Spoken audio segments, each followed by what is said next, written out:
ॐ नमो भगवते वासुदेवाय। ॐ नमो भगवते वासुदेवाय। ॐ नमो भगवते वासुदेवाय।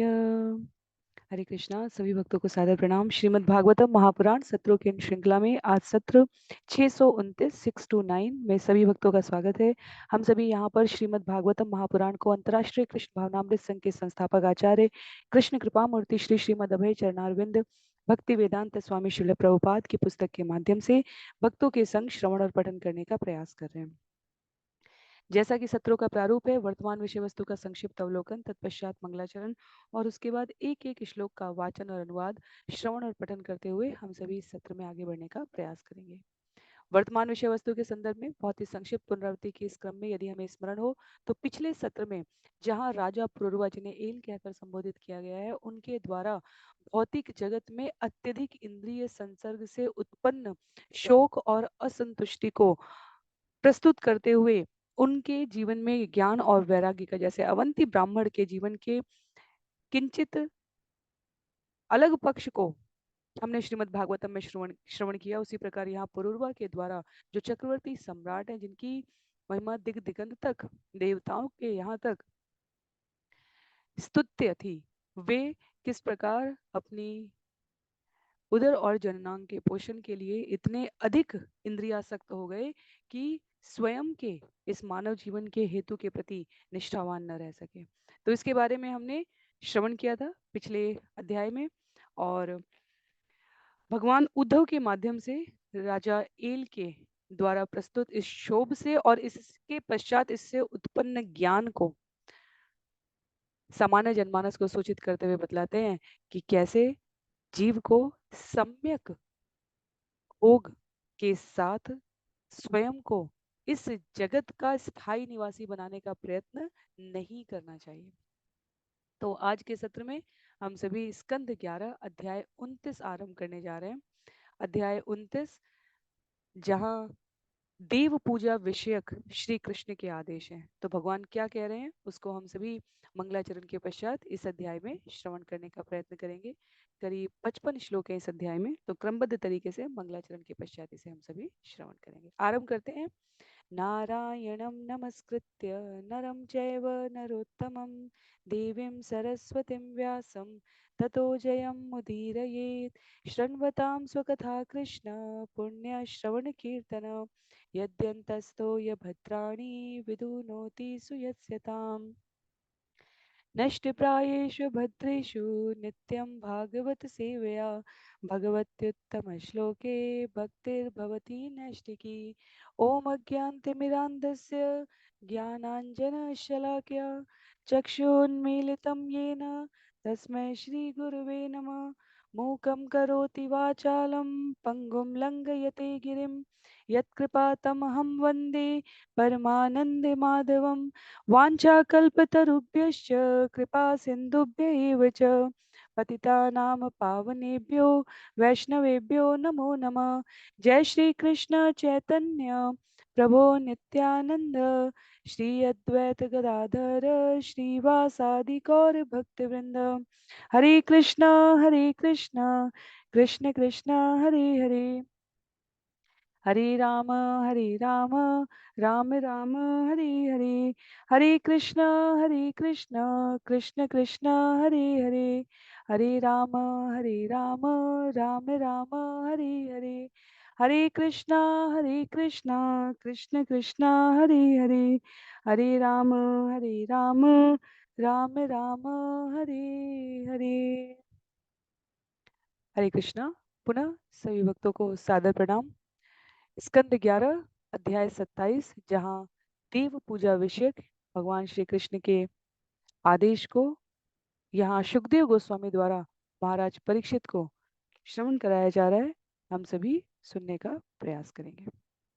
तो जिनके पास पुस्तक है उनसे मेरा अनुरोध रहेगा कि अपनी पुस्तक का प्रयोग करें। अन्य सभी की सुविधा के लिए मैं यहाँ स्क्रीन पर श्लोक प्रस्तुत करने का प्रयास करूंगी।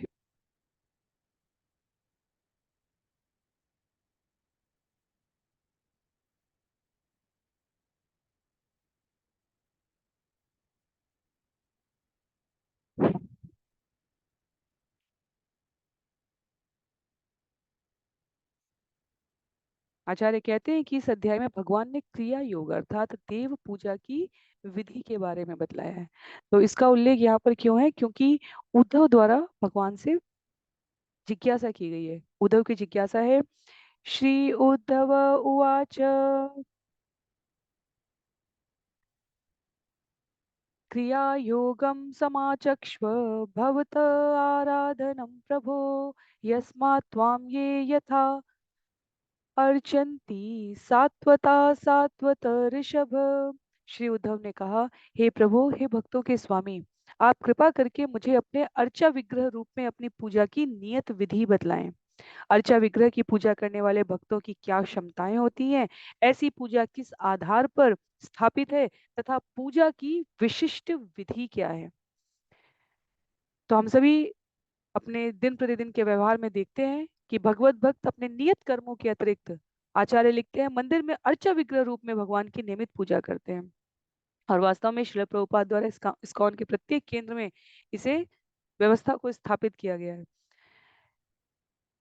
स्वयं भोग करने की, स्वयं की कामना तृप्ति करने की इच्छा से उत्पन्न जो भौतिक आसक्ति है, उसे सरल करने के लिए, विमल करने के लिए यह अर्चा विग्रह की पूजा, आचार्य कहते हैं, प्रबल शक्ति से कार्य करती है। पर यदि हम चाहते हैं कि अर्चा विग्रह की विधि प्रामाणिक हो, प्रभावशाली हो, तो इसके लिए हमें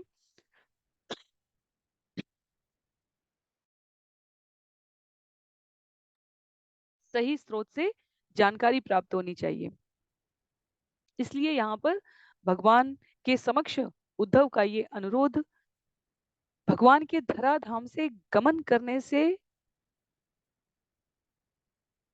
पूर्ववत काल में पूछा जा रहा है, क्योंकि भगवान, भगवान का नाम, उनका रूप, उनका गुण, दर्शन, लीलाएं उनसे अभिन्न है।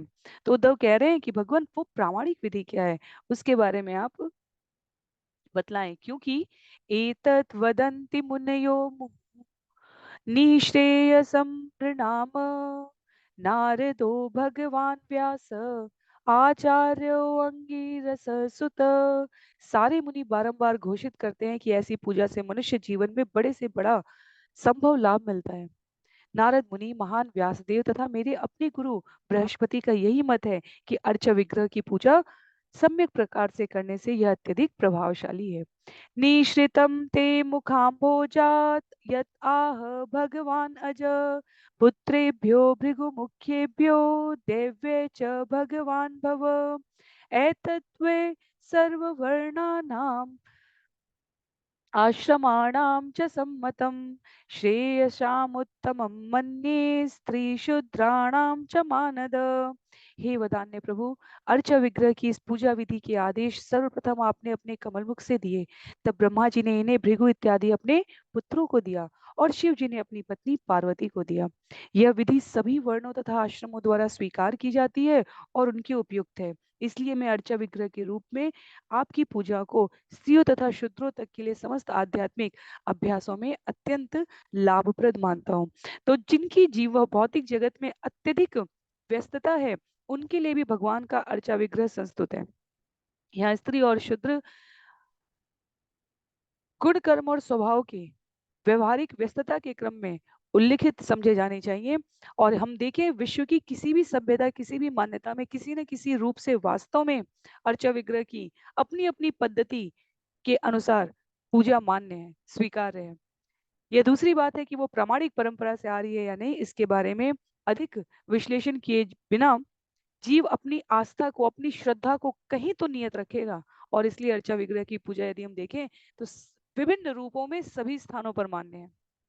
कहते हैं ये पारंपरिक ज्ञान है, भगवान आपने ब्रह्मा जी को दिया था, भृगु इत्यादि मुनियों को मिला, भगवान शिव ने माता पार्वती को दिया है और सभी समय पर यह प्रभावशाली कहा गया है। एतत् कमल पत्राक्ष कर्म बंध विमोचनम भक्ताय चानुरक्ताय ब्रूहि विश्वेश्वरेश्वर। हे कमल नयन, हे ब्रह्मांड के सारे ईश्वरों के ईश्वर, कृपया अपने इस भक्त दास को कर्म बंधन से मोक्ष का ये साधन बतलाएं। तो भगवान अब कहना आरंभ करेंगे। श्री भगवान उवाच न यन्तो अनन्तपारस्य कर्मकाण्डस्य चोद्धव संक्षिप्तं वर्णयिष्यामि यथावत् अनुपूर्वश। भगवान ने कहा, हे उद्धव, अर्चा विग्रह पूजा करने के लिए इतने वैदिक उपाय हैं कि उनका कोई अंत नहीं है। इसलिए मैं यह विषय तुम्हें संक्षेप में एक एक करके बतलाऊंगा। तो अर्चा विग्रह यदि हम देखें तो कर्मकांड की विधि जो विभिन्न वैदिक वांग्मय में स्थानों पर उद्धृत है, भगवान कहते हैं उसका अंत भगवान की अर्चा विग्रह की पूजा में होता है। जिस तरह इंद्रिय तृप्ति तथा भौतिक वैराग्य के असंख्य साधन है, उसी प्रकार वैकुंठ में भगवान द्वारा भोगी जाने वाली लीलाएं और उनके गुण भी असंख्य हैं। तो जो जीव भगवान को स्वीकार किए बिना अर्चा विग्रह की विभिन्न विधियों से पूजा कर रहा हो, यह मेल खाने वाली बात नहीं है। सामान्यतः लिखते हैं आचार्य, यहाँ पर सभी लोग पूजा की विविध विधियों में लगे रहते हैं, पर अब प्रामाणिक रूप से भगवान यहाँ पर बता रहे हैं कि अर्चा विग्रह रूप की पूजा कैसे की जाए। अपने मुख से भगवान आरंभ करते हुए कहते हैं श्लोक संख्या 7 में, वैदिक तांत्रिक मिश्र इति में त्रिविधो मख त्रयाणाम इप्सितेनेव वेदिना माम समर्चरेत। मनुष्य को चाहिए कि वैदिक तांत्रिक अथवा मिश्रित इन 3 विधियों में से जिनसे मैं यज्ञ प्राप्त करता हूँ, किसी एक को चुनकर सावधानी पूर्वक मेरी पूजा करें। तो तांत्रिक विधियां, वैदिक विधियां और कह लें तो मिश्रित विधियां। जब तांत्रिक विधियों की बात आती है तो यहाँ पर तात्पर्य में उल्लिखित है पंचरात्र, गौतमीय तंत्र जैसे ग्रंथों का उल्लेख किया गया है। जब मिश्र विधियों की बात होती है तो इन दोनों प्रकार के ग्रंथों के उपयोग का द्योतक यहाँ पर प्रस्तुत किया गया है। पर हमें स्मरण रखना चाहिए कि वैदिक यज्ञों की ऊपरी नकल जीवन की वास्तविक सिद्धि नहीं प्रदान कर सकती। मनुष्य को भगवान द्वारा बतलाई गई विधि से यज्ञ करना चाहिए। और कलयुग के लिए कौन सा यज्ञ संस्तुत है? हरिनाम। हरिनाम यज्ञ कहा गया है कलयुग के लिए। हरे नाम हरे नाम हरे नामेव केवलम कलौ नास्ते वनास्ते वनास्ते गति अन्यथा। बृहद नारदीय पुराण में उल्लिखित है कि भगवान के पवित्र नाम का कीर्तन स्वयं भगवान के भक्त स्वरूप चैतन्य महाप्रभु के रूप में प्रकट होकर मानव समाज को, जीव मात्र को दिया गया है। चैतन्य महाप्रभु की उपस्थिति में तो प्रत्येक जीव उनके मुख से हरिनाम सुनकर हरिनाम करने लगता था। तो भगवान कह रहे हैं, यदा स्वनिगमेनोत्तम द्विजत्तम प्राप्य पुरुष यथा भजेत मां भक्त्या यथा यजेत मां भक्त्या श्रद्धया तन्निबोध में। अब तुम श्रद्धा पूर्वक सुनो, क्योंकि मैं बतला रहा हूं कि किस तरह द्विज पद को प्राप्त व्यक्ति संबद्ध वैदिक संस्तुतियों द्वारा भक्ति पूर्वक मेरी पूजा करे। तो विशेष वैदिक आदेशों का, वर्ण और आश्रम से संगत विधियों का कर्मकांड की पद्धति से यदि आरंभ करें तो योग्य ब्राह्मण बालकों को 8 वर्ष में, यहाँ लिखा है क्षत्रिय ब्राह्मणों को, क्षत्रिय छात्रों को 11 वर्ष में और वैश्यों को 12 वर्ष में दीक्षा दी जा सकती है। और द्विजत्व प्राप्त करने के बाद मनुष्य को अर्चा विग्रह रूप में भगवान की पूजा करनी चाहिए। और भगवान उसको उल्लेख करते हुए श्लोक संख्या 9 में आरंभ करते हैं, अर्चायाम स्थंडिले अग्नौ वासुरेवाप्सु हृदि द्विज द्रव्येण भक्ति युक्तोर्चेत स्वगुरुं माम अमायया। द्विज को चाहिए कि वह अपने आराध्य देव मुझको बिना द्वैत के मेरे अर्चा विग्रह पर प्रेममयी भक्ति के साथ उपयुक्त साज सामग्री प्रदान करे, उपयुक्त साज सामग्री प्रदान करके पूजे, अथवा पृथ्वी पर, अग्नि में, सूर्य में, जल में या पूजक के ही हृदय में प्रकट होने वाले मेरे रूप को पूजे। तो या तो स्थापित अर्चा विग्रह को या क्षिति जल पावक गगन समीर 5 तत्वों में उपस्थित भगवान के स्वरूप को अपने हृदय में धारण करके पूजे। क्योंकि यदि व्यवहारिक रूप से जब यात्राएं होती हैं और लंबी प्राचीन काल की पद्धति के अनुसार, तो यदि वर्तमान में भी यदि अर्चा विग्रह साथ साथ नहीं जा सकते तो अर्चा विग्रह का स्वरूप हृदय में स्थिर होना चाहिए। तो या तो प्रत्यक्ष रूप से या हृदय में स्थित रूप को धारण करके। पर द्वैत के, यहाँ शब्द प्रयोग हुआ है, बिना द्वैत के, भगवान के अतिरिक्त और कोई नहीं है, इस भाव से पूजे। क्या करें? पूर्वम स्नानम प्रकुर्वित धौत दंतांग शुद्धय उभय अपि च स्नानम मंत्रे मृत गृहणादिनाम। मनुष्य को चाहिए कि पहले वह अपने दांत साफ करके तथा स्नान करके अपना शरीर शुद्ध बनाए। तत्पश्चात वह शरीर को मिट्टी से मलकर तथा वैदिक एवं तांत्रिक मंत्रों के उच्चारण द्वारा दोबारा शुद्ध करे। तो हमें स्मरण रखना चाहिए कि भगवान कर्मकांड की विधि से आरंभ करते हुए भगवान के अर्चा विग्रह की विधि पर समाप्त होने वाले जो क्रमबद्ध प्रस्तुति है उसको यहाँ सुना रहे हैं। कहते हैं संधोपास्ति आदि कर्माणि वेदेना चोदितानि में पूजां ते कल्पयेत सम्यक संकल्प कर्म पावनिम। मनुष्य को चाहिए कि वह मुझको मन को मुझ पर स्थिर करके अपने विविध नियत कार्यों द्वारा यथा दिन में 3 संधियों पर गायत्री मंत्र का उच्चारण करके मेरी पूजा करे। वेदों द्वारा ऐसे कार्यों का आदेश है और इनसे पूजा करने वाला अपने कर्म फलों से शुद्ध हो जाता है। तो यहाँ कोई बहुत विशेष तत्वपरक व्याख्या नहीं है, भगवान क्रमबद्ध तरीके से विधि का उल्लेख कर रहे हैं और इसलिए हम लोग श्रवण करते हुए आगे बढ़ेंगे। जहाँ कहीं भी आवश्यकता है विस्तार की, वहाँ आचार्यों के तात्पर्य के मार्गदर्शन में आगे बढ़ेंगे। तो द्विजत्व प्राप्त जिन्होंने ब्राह्मण दीक्षा प्राप्त की होती है उनको 3 संधियों पर वैसे भी गायत्री मंत्र का उच्चारण करना होता है और उसी को यहाँ पर भगवान उल्लिखित कर रहे हैं। शैली दारुमयी लोही लैप्या लेख्या च सैकती मनोमयी मणिमयी प्रतिमाष्ट विधा स्मृता।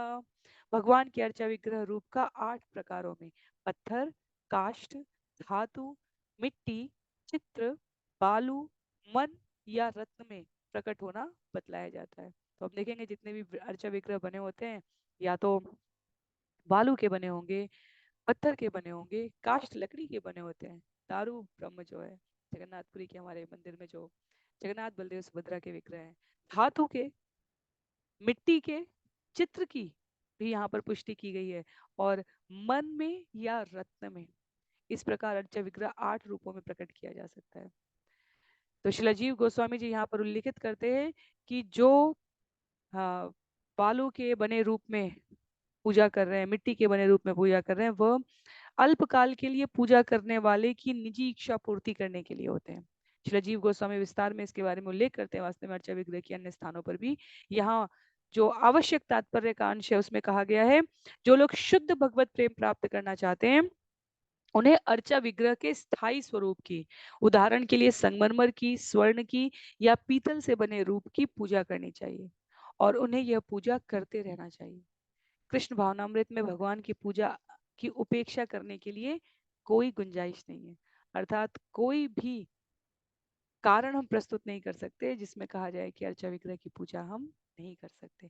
घर में रखने की बात अलग है, मंदिर में उपस्थित अर्चा विग्रह की घर पर गुरु के आदेश से अपने प्रतिबद्धता के सुनिश्चित होने के पश्चात वह अलग विषय है, और कहीं ना कहीं किसी न किसी अर्चा विग्रह में हमारी नियमित आस्था होनी चाहिए। तो इसलिए आचार्य कह रहे थे कि यदि श्रील प्रभुपाद ने स्पष्ट रूप से कहा यदि इस्कॉन के केंद्र यदि मंदिर के अर्चा विग्रह की और घर के रखे अर्चा विग्रह में वरीयता देनी हो तो पहले मंदिर के अर्चा विग्रह की पूजा की स्वीकार्यता है। तो इसलिए ऐसा नहीं सोचना चाहिए कि हमारे पास तो अर्चा विग्रह नहीं है तो हम क्या करें। इसके लिए कहा गया है किसी नियत मंदिर में, किसी स्थान पर, किसी भगवान के सुंदर स्वरूप का हमारे जीवन में सदैव संग होना चाहिए। चला चलेति द्विधा प्रतिष्ठा जीव मंदिरम उद्वासा वाहनेन स्थिरायाम उद्धवार्चने। समस्त जीवों के शरण रूप भगवान का अर्चा विग्रह 2 प्रकारों से स्थापित किया जा सकता है, अस्थायी रूप से अथवा स्थायी रूप से। किंतु हे उद्धव, स्थायी अर्चा विग्रह का आवाहन हो चुकने पर उसका विसर्जन नहीं किया जा सकता। तो यहाँ पर सबसे पहले अर्चा विग्रह किस वस्तु के बने हुए हो सकते हैं, उन 8 प्रकार की वस्तुओं के बारे में बताया गया। उसके पश्चात कैसे स्थापित किया जाता है। तो अस्थाई और स्थाई, स्थाई उसे कहा गया है जिसमें प्राण मंत्र, प्राण प्रतिष्ठा की जाती है और इसलिए एक बार प्राण प्रतिष्ठा कर लेने के पश्चात उसका विसर्जन नहीं किया जा सकता। कहते हैं आगे श्लोक संख्या 14 में स्थापित करने की इस विधि का उल्लेख करते हुए अस्थिरायाम विकल्पो स्यात् स्थंडिले तु भवेद्वयम् स्नपनम तु अभिलेप्यायाम अन्यत्र परिमार्जनम। जो अर्चा विग्रह अस्थायी रूप से स्थापित किया जाता है उसका आवाहन और विसर्जन विकल्प रूप में किया जा सकता है, किंतु ये दोनों अनुष्ठान तब अवश्य करने चाहिए जब अर्चा विग्रह को भूमि पर अंकित किया गया हो। अर्चा विग्रह को जल से स्नान कराना चाहिए यदि वह मिट्टी, रंजक या काष्ठ से न बनाया गया हो। ऐसा होने पर जल के बिना ही ठीक से सफाई करनी चाहिए। तो कहा जा रहा है कि स्थायी की चर्चा भी की जाएगी, पर यदि अस्थायी रूप से अर्चा विग्रह स्थापित किया गया तो आवाहन और विसर्जन यह वैकल्पिक है, अनिवार्य नहीं है, वैकल्पिक है। और यदि रंग से, मिट्टी से या लकड़ी से नहीं बनाया गया है तो उसको जल से स्नान कराना चाहिए। यदि मिट्टी से, रंग से या काष्ठ से बनाया गया है तो जल के बिना भी ठीक है। तो विभिन्न श्रेणियों के भक्तगणों के लिए अपनी अपनी श्रद्धा की विभिन्न स्थितियों के अनुसार अर्च विग्रह की पूजा कैसे की जा सकती है, भगवान उसको यहाँ पर स्पष्ट कर रहे हैं। यहाँ पर अभी अस्थाई अर्चा विग्रह के लिए बतलाया गया, यदि इन तीन से नहीं बना है तो उनको स्नान करना चाहिए। यदि मिट्टी, रंजक या काष्ठ से बनाया गया और भूमि पर अंकित किया गया है तब निश्चित रूप से आवाहन और विसर्जन कराना चाहिए। आगे बोलते हैं श्लोक संख्या 15 में। द्रव्ये प्रसिद्ध मत्याग प्रमादि प्रतिमादिश्वम आइन। द्रव्ये प्रसिद्ध मत्याग प्रतिमादिश्वम आइन। भक्तस्य च यथा लब्धे यदि भावेन चैवहि। मनुष्य को चाहिए कि उत्तम से उत्तम साध सामग्री भेंट करके मेरे अर्चा विग्रह रूप में मेरी पूजा करें, किंतु भौतिक इच्छा से पूर्णतया मुक्त भक्त मेरी पूजा जो भी वस्तु मिल सके उसी से करे, यहाँ तक कि वह अपने हृदय के भीतर मानसिक साज सामग्री से भी मेरी पूजा कर सकता है। तो वैकल्पिक, अनिवार्य, स्थायी, अस्थायी, अंततः यदि हम मूल में देखेंगे तो पुनः भाव की प्रवीणता पर जाएगा। कृष्ण भावना भावित भक्त के लिए यहाँ तात्पर्य में लिखा है कि कृष्ण भक्ति में कभी विचलित न होना और सामान्य से सामान्य भेंट द्वारा भी भगवान की तुष्टि करना, ये उसका स्वभाव हो जाता है। तो नव दीक्षित यदि आरंभ करें कि वो देवताओं को ऐश्वर्यपूर्ण साज सामग्री भेंट कर रहे हैं तो भी उनको स्मरण रखना चाहिए कि परम भोक्ता के रूप में अध्याय 5 भगवत गीता में अंतिम श्लोक में भगवान कहते हैं कि वह स्वयं है। तो इसलिए कृष्ण भावनामृत पर जो प्रगतिशील साधक है उन्हें कभी नहीं भूलना चाहिए कि वास्तविक भोक्ता और नियंता तो भगवान है। तो जो भी सामग्री मिले शास्त्र सम्मत, उसके अनुसार भगवान को अपने शुद्ध प्रेम की भेंट चढ़ाना चाहिए। 16 और 17 में कहते हैं स्नानालंकरणम प्रेष्ठम अर्चायामेव तुद्धव स्थंडिले तत्व विन्यासो वन्हो आज्यप्लुप्तम हवि सूर्ये चाभ्यर्हणं प्रेष्ठं सलिले सलिलादिभिः श्रद्धयोपाह्यतं प्रेष्ठं भक्तेन मम वार्यपि। हे उद्धव, मंदिर के अर्चा विग्रह की पूजा में स्नान कराना तथा सजाना सर्वाधिक मनोहारी भेंटें हैं। पवित्र भूमि पर अंकित अर्चा विग्रह के लिए तत्व विन्यास ही सर्वाधिक रुचिकर विधि है। तिल तथा जौ को घी में सिक्त करके जो आहुतियां दी जाती हैं उन्हें यज्ञ की अग्नि भेंट से अधिक अच्छा माना जाता है, जबकि उपस्थान तथा अर्घ से युक्त पूजा सूर्य के लिए अच्छी मानी जाती है। मनुष्य को चाहिए कि जल को ही अर्पित करके जल के रूप में मेरी पूजा करें। वस्तुतः मेरे भक्त द्वारा श्रद्धा पूर्वक मुझे जो कुछ भी अर्पित किया जाता है, भले ही वह थोड़ा सा जल ही क्यों ना हो, मुझे अत्यंत प्रिय है। तो पहले किस वस्तु का अर्चा विग्रह होना चाहिए, फिर किस प्रकार से स्थापित होना चाहिए, फिर स्थापित होने के पश्चात उनको सजावट के लिए, उनको अर्पित करने के लिए क्या विधि है उसके बारे में बतलाते हैं। तिल तथा जौ को घी में सिक्त करके आहुति देना यज्ञ की अग्नि भेंट से अधिक अच्छा मानने के लिए यहाँ पर बतलाया गया है कि यदि कुछ ना मिले तो जल का अर्पण भी भगवान स्वीकार करते हैं। पत्रम पुष्पम फलम तोयम यो में भक्त्या प्रेक्षति। भगवद गीता अध्याय 9 में भगवान पूरी जहाँ भक्ति विधि बतलाते हैं, क्या क्या भगवान को रुचिकर है वहां इसका उल्लेख है। तो भाव की प्रवीणता को बताते हुए कहते हैं भूरी अपी भक्तोपायतम न मे तोषाय कल्पते गंधो धूप सुमनसो दीपोन्नाद्यम च किं पुनः। बड़ी से बड़ी ऐश्वर्यपूर्ण भेंट भी मुझे तुष्ट नहीं कर पाती यदि वे अभक्तों द्वारा प्रदान की जाए, किंतु मैं अपने प्रेमी भक्तों द्वारा प्रदत्त तुक्ष से तुक्ष भेंट से भी प्रसन्न हो जाता हूँ। और जब सुगंधित तेल, अगरू, फूल तथा स्वादिष्ट भोजन की उत्तम भेंट प्रेम पूर्वक चढ़ाई जाती है तो मैं निश्चय ही सर्वाधिक प्रसन्न होता हूँ। तो भगवान ने स्पष्ट कर दिया कि भक्ति पूर्वक प्रेम से चढ़ाया गया थोड़ा सा जल भी उन्हें आनंद प्रदान करने वाला है, परंतु अभक्त द्वारा चढ़ाई गई बड़ी से बड़ी भेंट भगवान को प्रसन्न नहीं कर पाती। तो अर्चा विग्रह से संबंधित किंचित अपराध भी हैं, वो भी हमें स्मरण रखना चाहिए। भगवान के विग्रह के प्रति अनादर या उपेक्षा के भाव से हमें अपने आप को मुक्त रखना चाहिए। वस्तुतः व्यवहार ऐसा होना चाहिए जैसे भगवान हमारे स्वामी हैं, जो हमारा वास्तविक संबंध है भगवान के साथ, और जो कार्य हम व्यवहारिक रूप से इस जगत में स्वामी के साथ नहीं करते वो हमें अर्चा विग्रह के साथ भी नहीं करना चाहिए। तो अर्चा विग्रह की आदर पूर्वक पूजा करने से, अर्चा विग्रह को प्रेम पूर्वक ऐश्वर्यपूर्ण भेंट चढ़ाने से अर्चा विग्रह के प्रति जो हमारी स्वीकार्यता है, जो हमारी आदरणीयता है, वो बढ़ती है। और इसलिए यहाँ पर भगवान इन वचनों के द्वारा जीव के इस भाव को प्रबुद्ध कर रहे हैं कि क्यों ये भेंटें मुझे प्रसन्न करते हैं, क्योंकि इससे तुम्हारा मन, तुम्हारा चित्त, तुम्हारी इंद्रियों की मनोवृत्ति और अधिक मुझ में प्रगाढ़ होती है। शुचि समृत संभार प्राक दर्भे कल्पितासन आसीन प्राक उदक्वा अर्चितर्चायां त्वत्सम्मुख। अपने को स्वच्छ करके तथा सारी सामग्री एकत्र करके पूजक को चाहिए कि अपना आसन पूर्वाभिमुख कुश से बनाए, तब वह पूर्व या उत्तर की ओर मुख करके बैठे। अन्यथा यदि अर्चा विग्रह किसी स्थान पर स्थिर है तो अर्चा विग्रह के समक्ष बैठे। तो जो साधक है उसका मुख पूर्व या उत्तर की ओर कहा गया है, पर यदि अर्चा विग्रह कहीं पर पहले से स्थापित है तो अर्चा विग्रह के समक्ष बैठने की बात की गई है।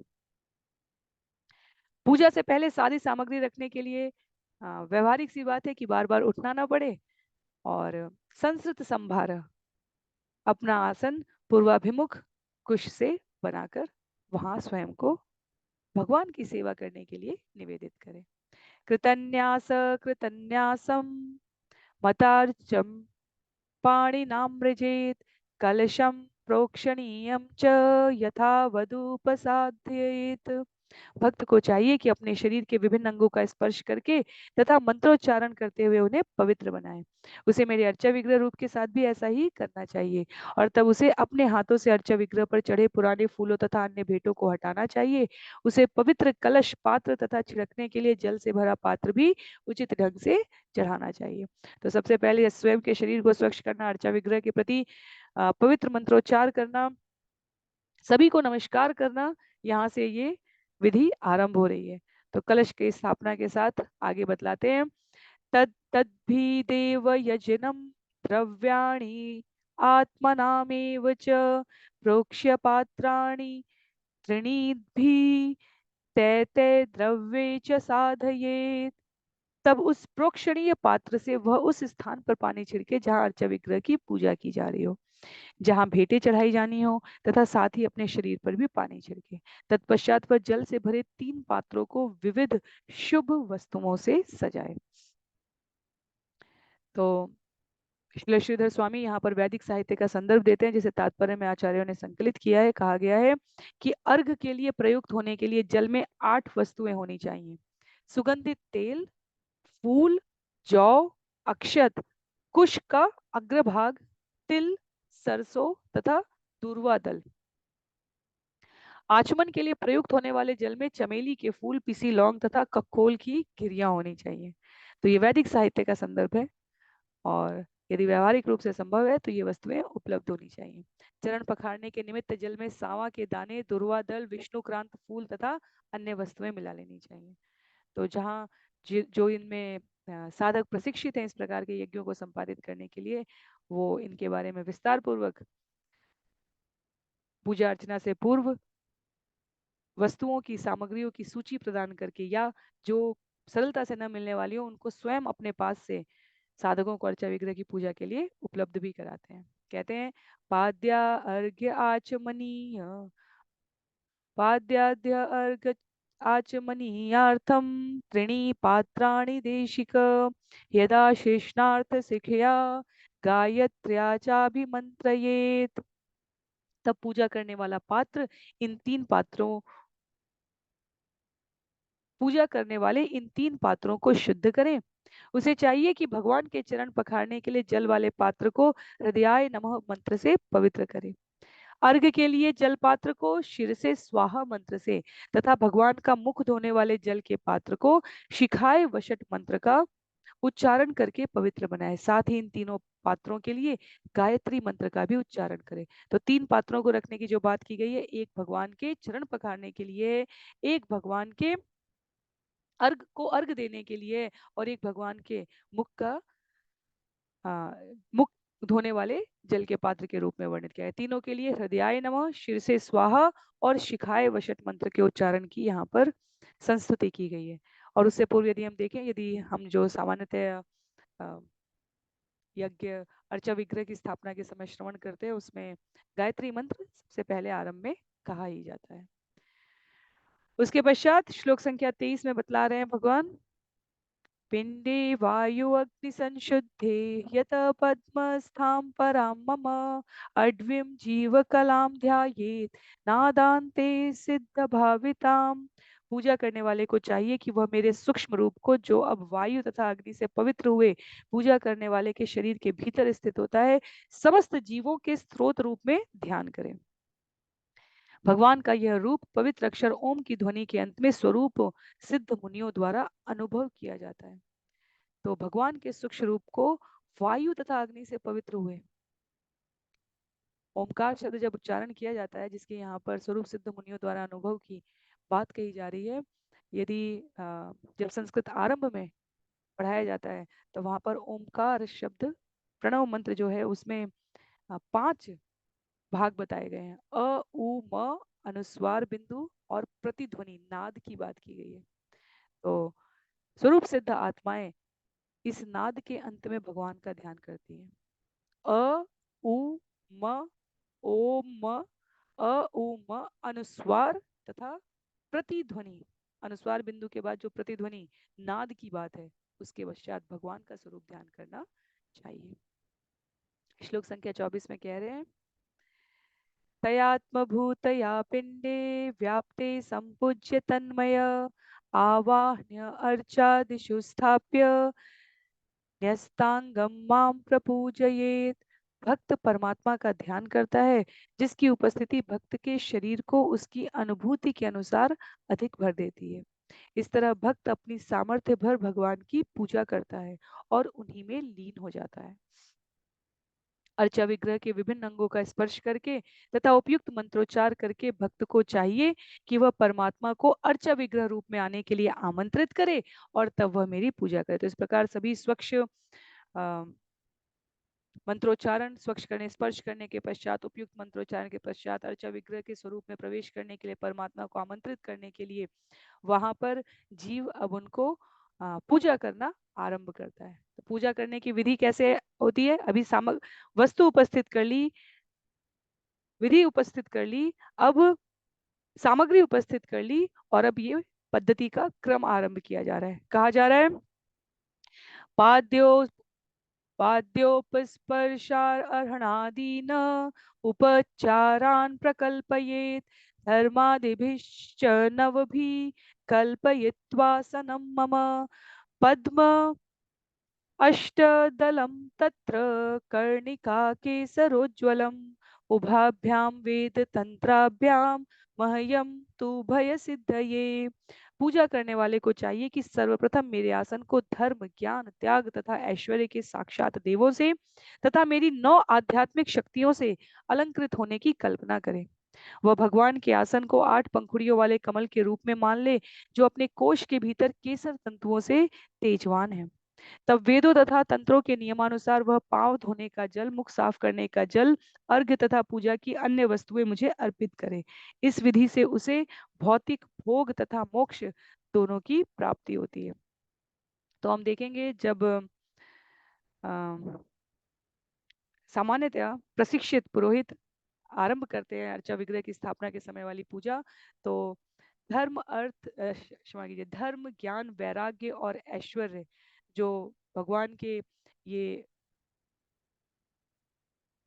आसन को स्थापित किए हुए हैं, उसके 4 पैर कहे जा रहे हैं। 9 आध्यात्मिक शक्तियों का यहाँ उल्लेख है। श्रील श्रीधर स्वामी कहते हैं भगवान की 9 आध्यात्मिक शक्तियां विमला, उत्कर्षिणी, ज्ञाना, क्रिया, योगा, प्रधि, सत्या, ईशाना तथा अनुग्रह है। तो तात्पर्य में इसका उल्लेख किया गया है। इसके अतिरिक्त कहा गया है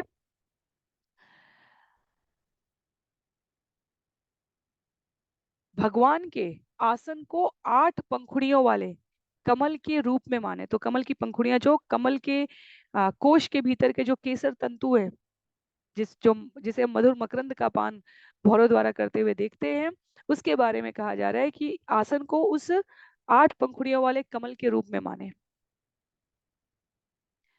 और वेदों तथा तंत्रों के नियमानुसार जो 3 जल के पात्र पहले रखे थे, पाँव धोने का जल, मुख धोने का, साफ करने का जल और अर्घ्य देने वाला जल।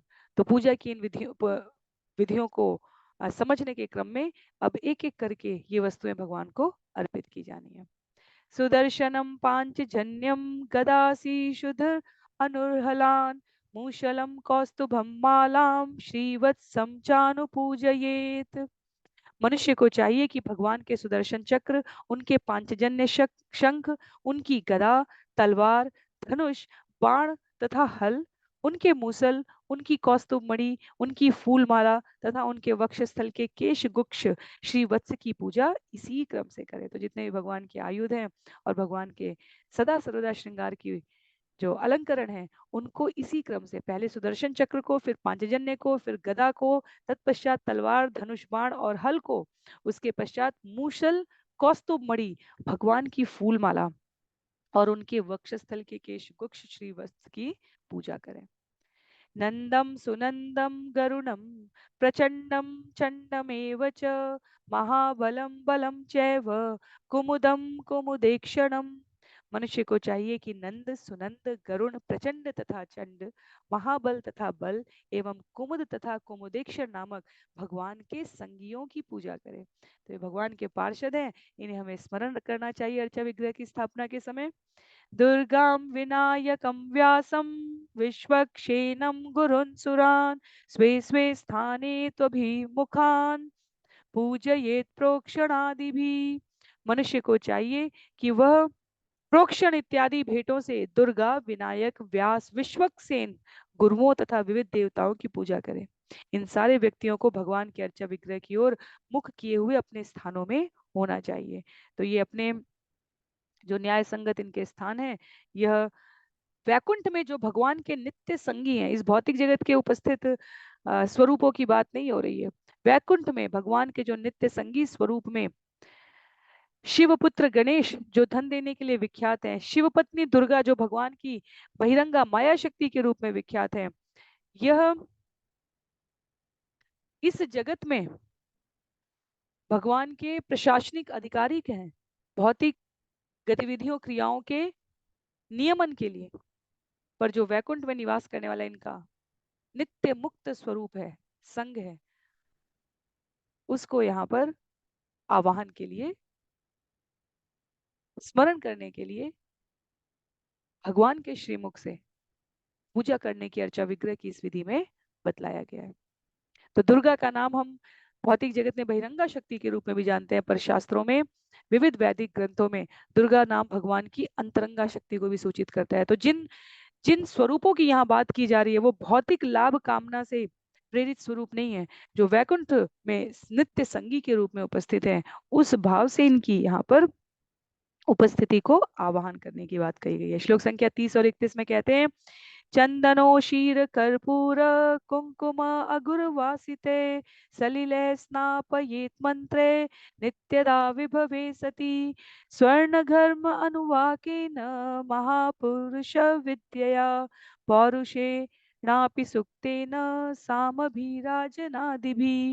पूजा करने वाले को चाहिए कि अपनी आर्थिक सामर्थ्य के अनुसार प्रतिदिन अर्चा विग्रह को स्नान कराने के लिए चंदन लेप, उशीर, कपूर, कुमकुम तथा अगरू से सुगंधित किए गए जल का प्रयोग करें।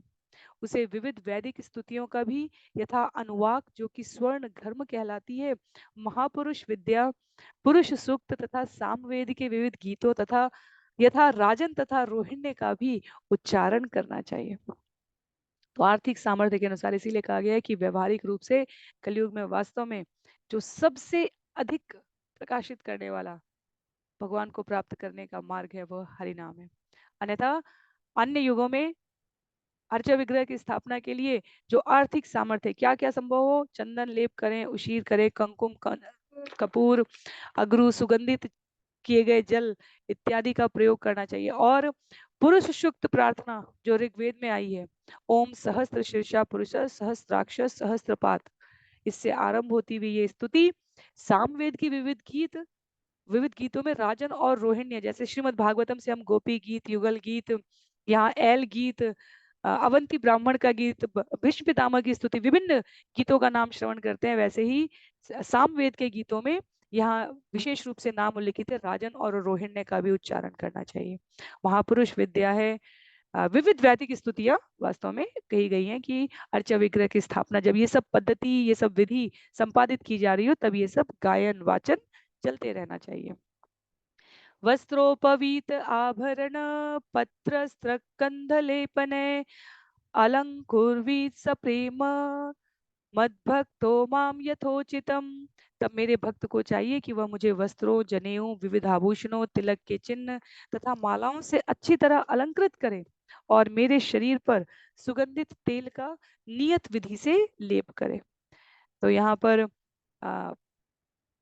जो अलंकार की विधियां हैं, वस्तुएं हैं, उनको इस विधि, इस क्रम में उल्लेख किया गया है। श्री श्रीधर स्वामी यहाँ पर अम्बरीश महाराज को स्मरण कर रहे हैं, किस प्रकार अम्बरीश महाराज मानसिक रूप से चलते, खड़े होते, सोते, खाते समय भी भगवान की पूजा का ध्यान रखते थे। अर्चा विग्रह को अपने आमने सामने, ऊपर, पीछे, दोनों ओर, सभी स्थानों पर वो निरंतर स्मरण करते थे। तो आगे विधि में आगे बढ़ते हुए स्मरण करा रहे। वास्तव में इतना समय यदि कोई अर्चा विग्रह पे लगाएगा, हम व्यवहारिक रूप से देखें, तो निश्चित रूप से उसके ध्यान में अर्चा विग्रह स्वाभाविक रूप से आ जाएगा। कोई उसमें अतिशयोक्ति नहीं है कि अम्बरीश महाराज को यदि हर समय अर्चा विग्रह का स्मरण रहता था, क्योंकि उनकी नवदा भक्ति कही गई है, वो सभी प्रकार से अर्चा विग्रह की सेवा में लगे रहते थे। पाद्यम आचमनीयम च गंधम सुमन सोक्षतान धूप दीप उपारहाणी दद्यान में श्रद्धयार्चक। पूजक को चाहिए कि वह मेरे पांव तथा मुख धोने के लिए जल, सुगंधित तेल, फूल, अक्षत तथा इसी के साथ अगरु, दीपक तथा अन्य भेंटे भी दे। गुणपाय सर्पीशीम शशकुल्याप मोदकान संयावदधि सुपांश नैवेद्यम सति कल्पयेत। अपने साधनों के ही अंतर्गत भक्त को चाहिए कि मुझे भेंट करने के लिए गुड़, खीर, घी, शशकुली, पूरी, आपूप, मोदक, संयाव, दही, शोरबा तथा अन्य स्वादिष्ट भोजन भेंट करने के लिए व्यवस्था करें।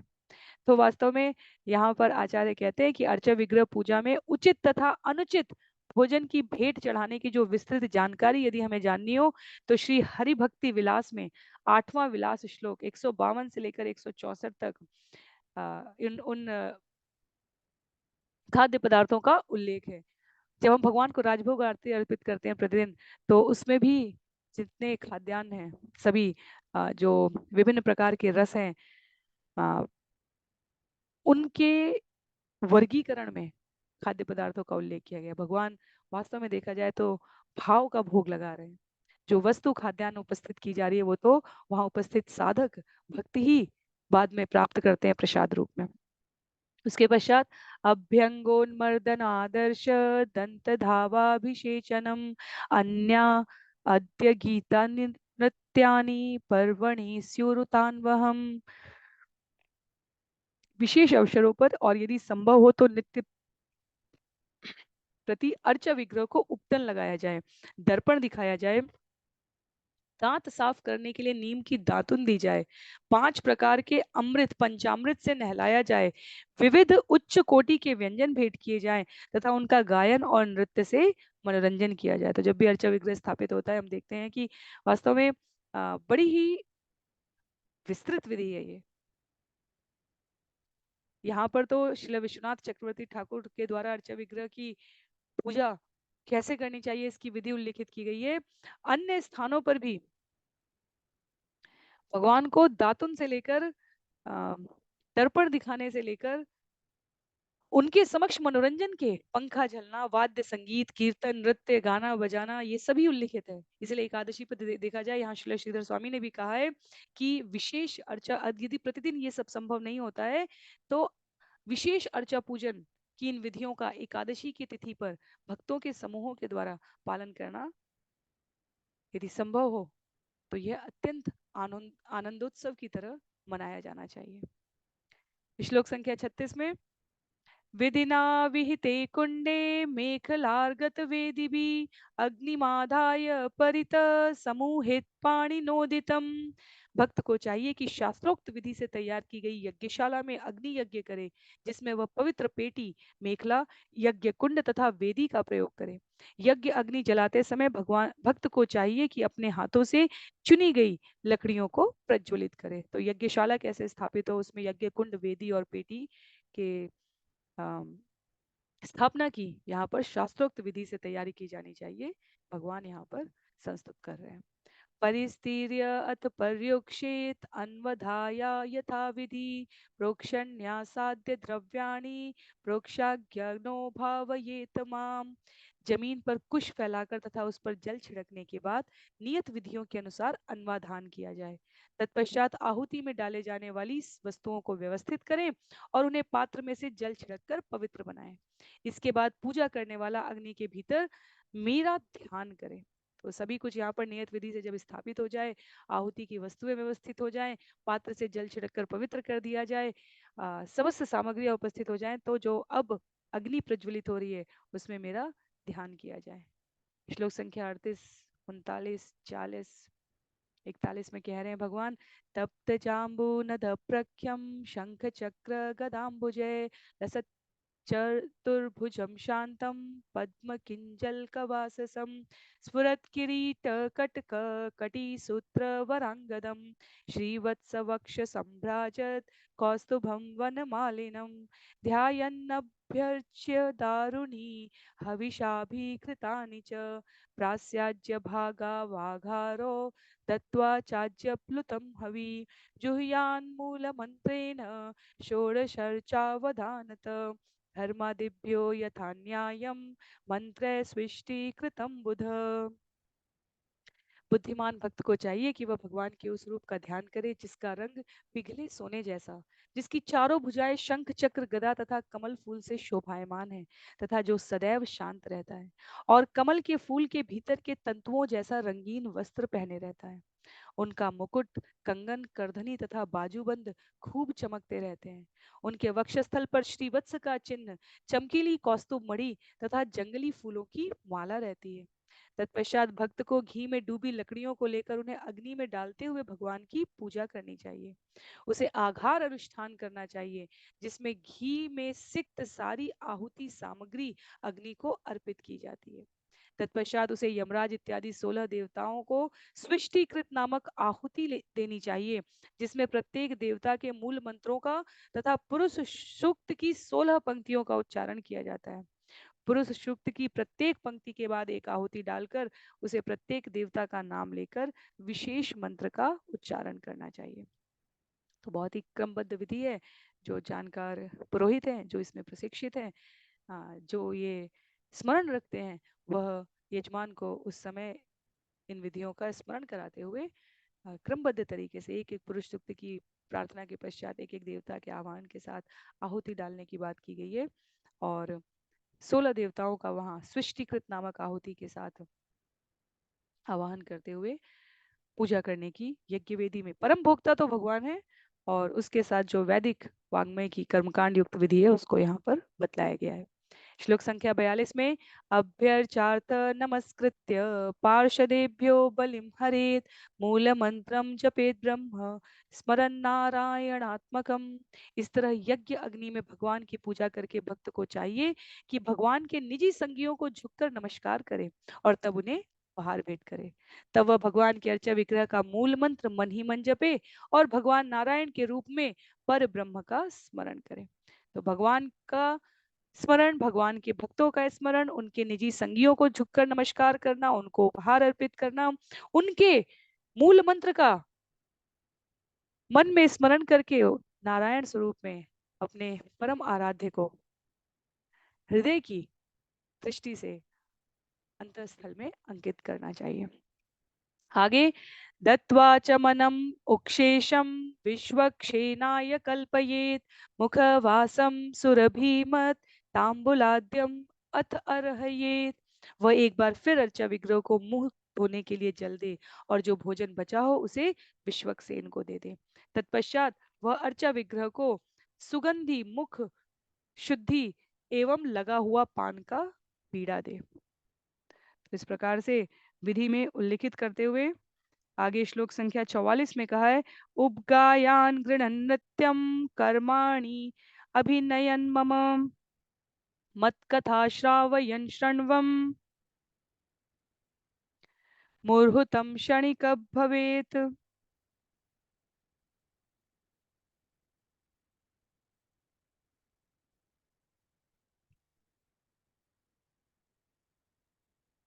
अन्यों के साथ गाते, जोर से कीर्तन करते तथा नाचते, मेरी दिव्य लीलाओं का अभिनय करते तथा मेरे विषय में कथाएं सुनते तथा सुनाते हुए भक्त को चाहिए कि कुछ समय के लिए ऐसे उत्सव में लीन हो जाए।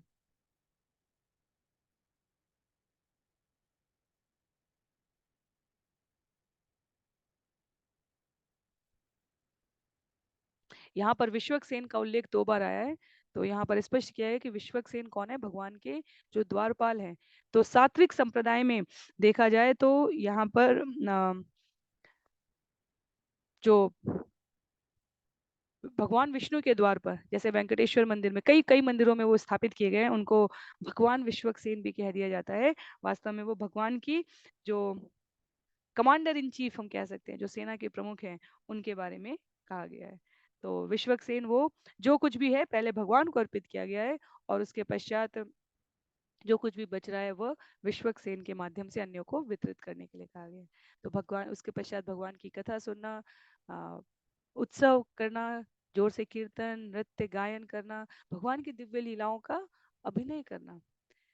तो भगवान की नियमित सेवा की औपचारिकता को केवल एक पद्धति ना समझते हुए इसे उत्सव समझना, इस प्रकार से साधक को भगवान के विग्रह के समक्ष आनंद में संलग्न हो जाना चाहिए। श्लोक संख्या 45 में कहते हैं स्तवै रुचा वचै श्रोते पौराणे प्राकृते अपि स्तुत्वा प्रसीद भगवन् इति वंदेत दंडवत। भक्त को चाहिए कि पुराणों तथा अन्य प्राचीन शास्त्रों तथा सामान्य परंपरा के अनुसार सभी प्रकार की स्तुतियों तथा प्रार्थनाओं से भगवान का सत्कार करे। उसे चाहिए कि हे प्रभु मुझ पर दयालु हो, ऐसी प्रार्थना करते हुए पृथ्वी पर दंड की तरह गिरकर नमस्कार करे। शिरो मत्पादयो कृत्वा बाहुभ्याम च परस्परम प्रपन्नम पाहि मामीश भीतम मृत्युर्ग्रहाणवात्।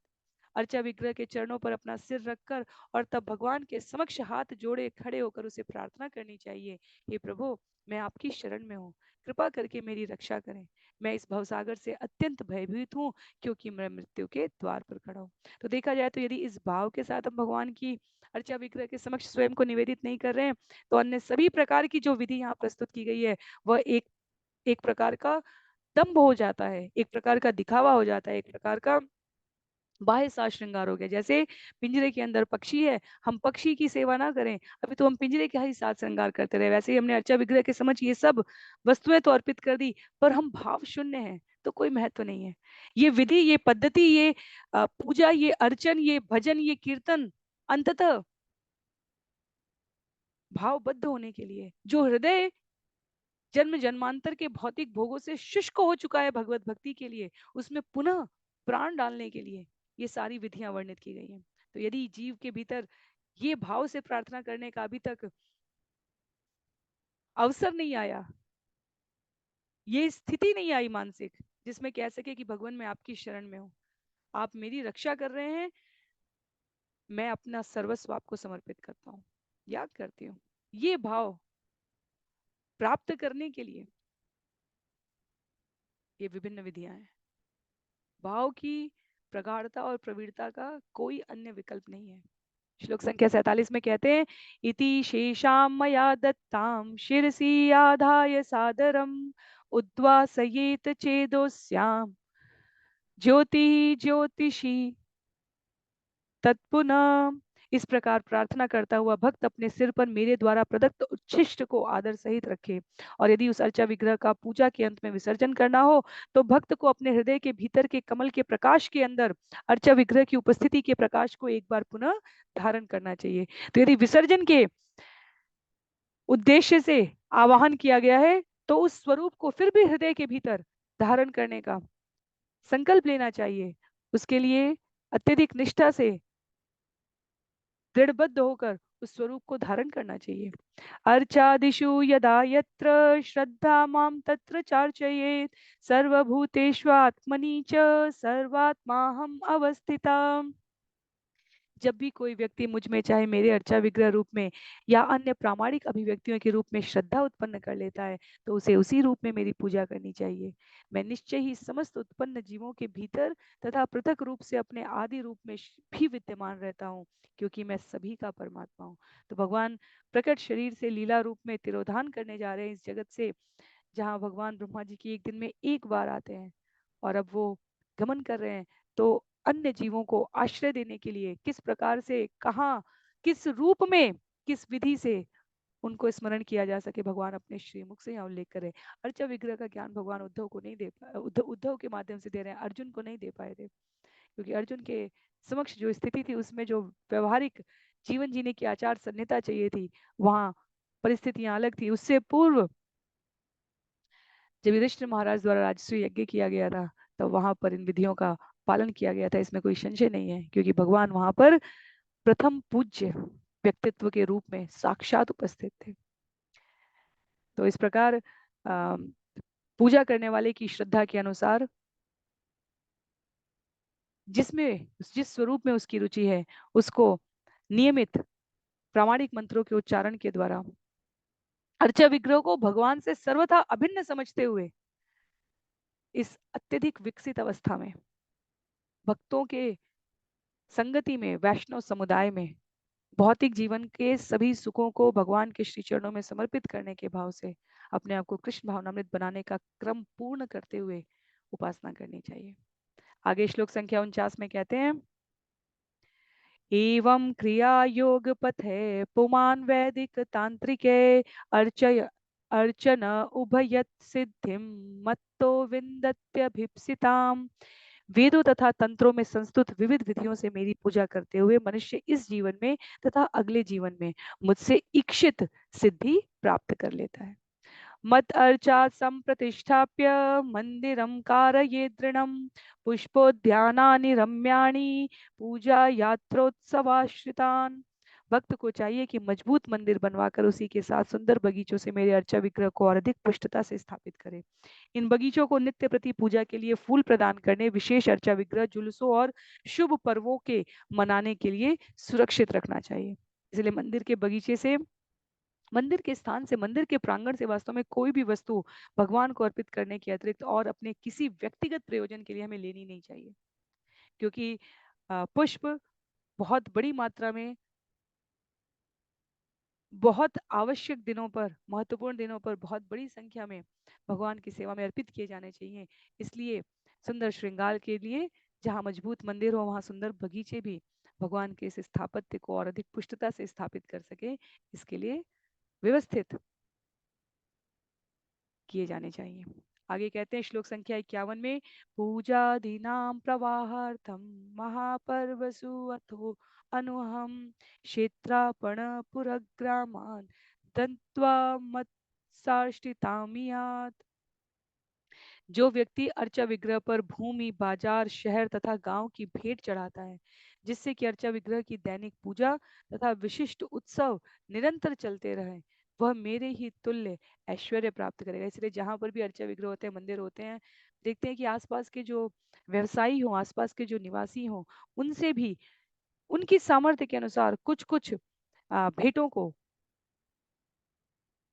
व्यवस्थापकों द्वारा आमंत्रित किया जाता है, ताकि सभी भगवान के सुंदर आयोजन में भाग ले सके। तो जब यदि हमें ऐसा अवसर प्राप्त हो, तो हमें निश्चित रूप से अपनी सामर्थ्य के अनुसार भगवान की सेवा में भेंट प्रस्तुत करनी चाहिए।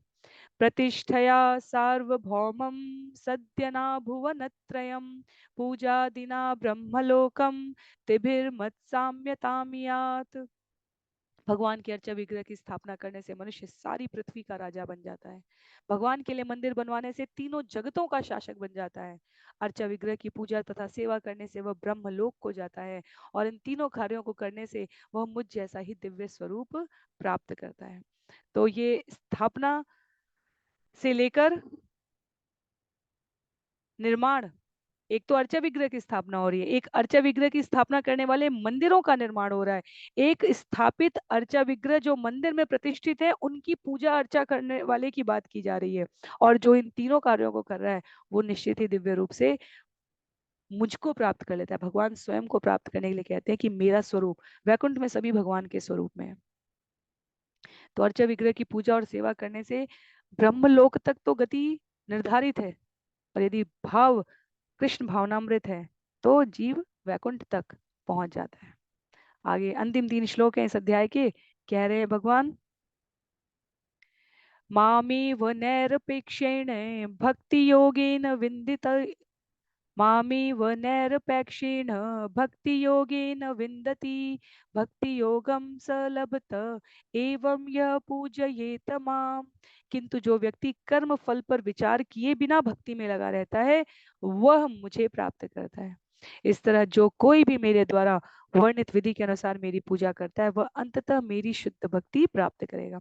इसलिए पिछले श्लोक में जो हमने श्रवण किया, अर्चा विग्रह की स्थापना, अर्चा विग्रह के लिए मंदिर की स्थापना, और अर्चा विग्रह स्थापित मंदिर में भगवान की नियमित सेवा पूजा करना, ये 3 कार्य जो कर रहा है वो भगवान जैसा स्वरूप प्राप्त करेगा। पर ये 3 कार्य यदि कोई कर्म फल पर विचार किए बिना भक्ति योग में कर रहा है, तो भगवान यहाँ अगले श्लोक में कह रहे हैं कि वह मुझे प्राप्त कर रहा है। भगवान की पूजा करने का चरम प्रयोजन भगवान का स्वरूप प्राप्त करना एक बात है, और भगवान को प्राप्त करना, राष्ट्रपति किसी राज्य में रहना और उस राज्य के राष्ट्रपति, प्रधानमंत्री, जो भी शासक प्रमुख है, उसके निवास स्थान के भीतर रहना और उसमें भी व्यक्तिगत रूप से उसकी सेवा में रहना, ये अलग अलग स्तर है।